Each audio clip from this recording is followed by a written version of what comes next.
Здравствуйте все! Добро пожаловать на канал Магия Песка.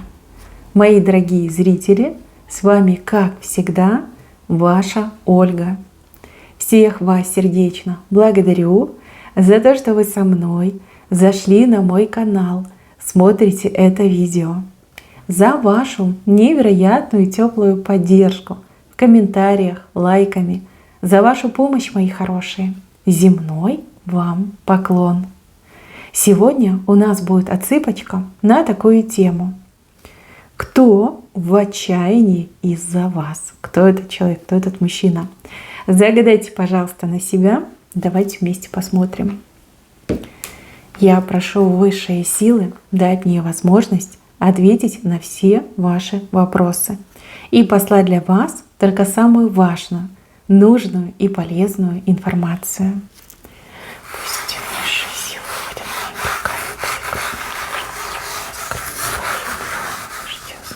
нам. О Боже, чаша. Кто в отчаянии? Да тот, кто любит. Любит. Смотрите, какая огромная чаша. Мои хорошие, у нас цыпочка общая, вы все, понятное дело, разные. Пожалуйста, чужого не берите, но и свое мимо не пропускайте. Здесь несколько мужчин. Сейчас я вам о каждом из них расскажу. Что их всех объединяет? Чаша, любовь к вам. Каждый из них по-настоящему вас любит. Любит. Вот прям жизни своей не видит. Любовь настолько сильная, настолько настоящая, видите, даже, я бы сказала, губительная в каком-то смысле. Ну, потому что безответная. Так, ну давайте начнем с этого чертенка. Ну, по-другому, извините, я не могу сказать, это чертенок. Человек либо под чарами был, либо характер такой, знаете, резкий, дерзкий, ни о чем. Человек, который долго ходил в каких-то розовых очках, человек, который прям в себя так верил, считал, что он, да вы что, я не мужчина, я Бог, да, Аполлон, Аполлонище. Вот. А жизнь-то все на свои места поставила. И оказалось, что обычно ты мужик, причем не самый лучший. Пока у тебя там какие-то возможности были, женщины тебя любили. А как только возможности ты лишился, либо здоровья лишился, все, никому не нужен. Иди гуляй, сам по себе будь. Ну, здесь явно речь идет о каком-то дерзком вашем бывшем. Бывший муж, бывший парень, просто знакомый, да, с кем не получились отношения. У человека было какое-то прям супер мнение о себе. Что вот я самый крутой, я самый там красивый, самый сильный, самый лихой. Ну, в том же духе. И вот по прошествии времени, вот именно в разлуке с ним это приключилось, вы ему, во-первых, сниться начали, во-вторых, он начал вас сравнивать с другими женщинами, с теми, кто был, с теми, кто рядом сейчас, и стал приходить к такому выводу, что вы, ну, та самая, одна единственная, неповторимая. Ну, грубо говоря, влюбился дистанционно, да, на расстоянии влюбился. Когда вы были вместе, он очень небрежно к вам относился, легко, поверхностно, небрежно. Знаете, как позволял себя любить, но сам не любил. Но только сейчас до него стало доходить, что вы ведь самое лучшее, лучшее, что было в моей жизни.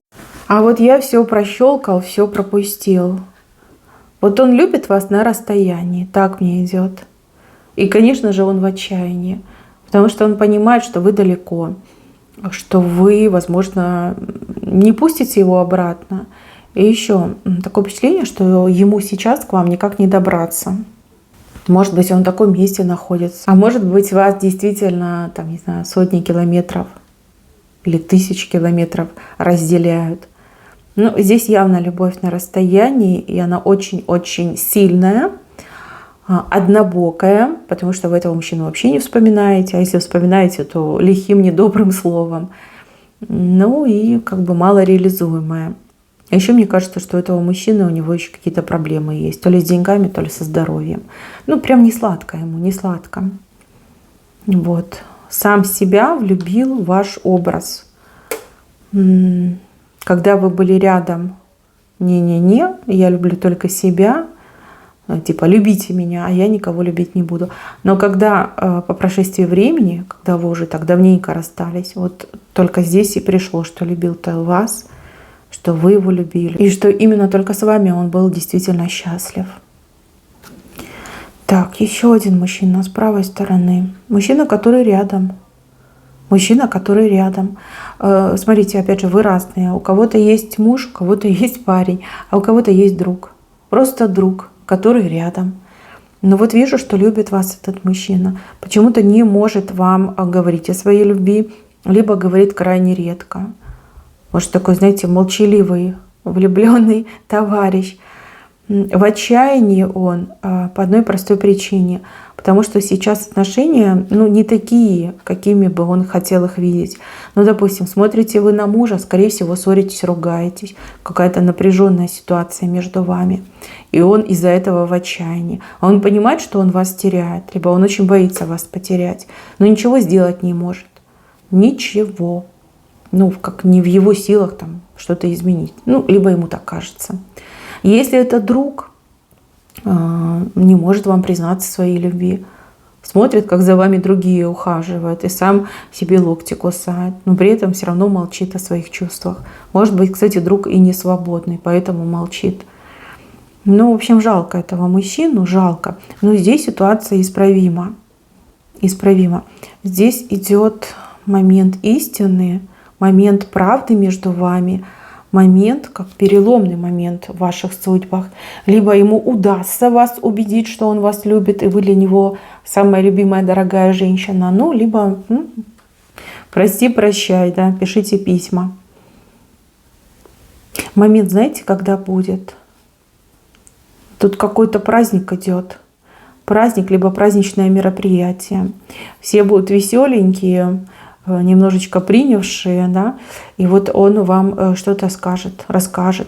Тут даже со слезами у кого-то отыграется, да, мужчина просто будет плакать, говорить о своих чувствах, о своей любви. И говорить: я не хочу тебя терять, вот я ничего не могу поделать, я так боюсь тебя потерять. Да, что-то будет. Переломный момент, переломный. Для вас, конечно, это все будет шоком. Вы, конечно, готовы ко многому, но не к этому. Не к этому. Здесь, кстати, и свершится судьба, и ваша, и его. Не могу сказать, как, куда, каким образом, но переломный момент четко показали. Либо в плюс, либо в минус, там уже все, наверное, от вас зависит. Человек с инициалом А. Имя, фамилия, может быть, имя, фамилия. Человек.